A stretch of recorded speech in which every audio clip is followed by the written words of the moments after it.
Hi friends, இன்றைக்கி ration அரிசி வச்சு தட்டடை தான் செய்ய போகிறோம். எப்படி செய்யலான்னு பார்க்கலாம். அதுக்கு நான் 2 டம்ளர் ரேஷன் அரிசி எடுத்து நல்லா கழுவிட்டு தண்ணியில் ஊற வச்சுருக்கிறேன். நல்லா ஊறட்டும் ஒரு 3 மணி நேரம். 3 மணி நேரம் அரிசி ஊறிச்சு. இதை நான் கிரைண்டரில் போட்டு அரைச்சிட்டேன். நல்லா மழை அரைச்சிட்டு 100 கடலப்பருப்பு ஊற வச்சுருக்கேன். ஊற வச்சு இதில் போட்டு 2 மணி நேரம் ஊற வச்சு கொஞ்சம் கருவேப்பிலை பொடியாக அரிஞ்சு போட்டுக்கிறேன். மிளகு நுணுக்கி போட்டுக்கிறேன்.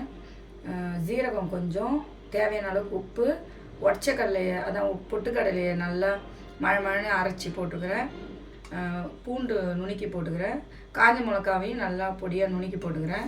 இதில் ஒரு 2 ஸ்பூன் நெய் ஊற்றி நம்ம மாவை நல்லா கலந்து பிசைஞ்சிடலாம். மாவு நல்லா எல்லாத்தையும் கலந்து பிசைஞ்சு வச்சாச்சு. வாங்க நம்ம ஓட்டடை தட்டலாம். ஒரு எண்ணெய் கவர் கட் பண்ணி அதில் சின்னதாக உண்டை பிடிச்சி அது மேலே ஒரு கவர் வச்சு ஒரு டப்பாவை இப்படி அழுத்துறேன். கரெக்டாக ரவுண்டாக வந்துடும். இதை அப்படியே எண்ணெயில் போட்டு